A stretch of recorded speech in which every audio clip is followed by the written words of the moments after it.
ఓం నమ శివాయ. నా పేరు అశ్విని. నేను మంకాల్ అనే గ్రామం నుండి వచ్చాను. ఇక్కడ చౌటుప్పల్లో ఉన్న శ్రీ పుణ్యలింగేశ్వర స్వామి క్షేత్రము చాలా అద్భుతంగా ఉంది. ఎలాంటి భక్తులకు కానీ ఎలాంటి ఇబ్బంది లేకుండా 12 జ్యోతిర్లింగాలు ఇక్కడే ఉన్నాయి. మనము వేరే స్టేట్స్ కానీ ఎక్కడ వెళ్ళి చూడలేం కదా, చూడలేని భక్తులకు కూడా ఇక్కడ వచ్చి దర్శించుకోవచ్చు. భక్తులకి ఎలాంటి టికెట్, దర్శనం టికెట్ కానీ పార్కింగ్ టికెట్ కానీ ఎలాంటి ఛార్జెస్ ఏమీ లేవు.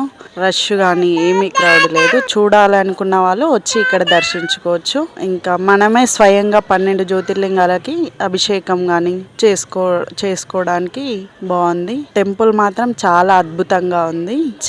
దర్శించుకునే వాళ్ళు దర్శించుకోవచ్చు. 12 జ్యోతిర్లింగాలను ఒకే చోట దర్శించుకునేలా నిర్మించిన శ్రీ పుణ్యలింగేశ్వర స్వామి క్షేత్రాన్ని దర్శించి తరించండి. ఆలయ పూర్తి నిర్మాణంలో భాగంగా ఇటుక, ఇసుక, సిమెంట్, కంకర, గ్రానైట్, ఐరన్ వంటి నిర్మాణ సామాగ్రిని గాని విరాళాల రూపంలో గాని వితరణ చేసి శ్రీ పుణ్యలింగేశ్వరుడి ఆశీస్సులు పొందండి.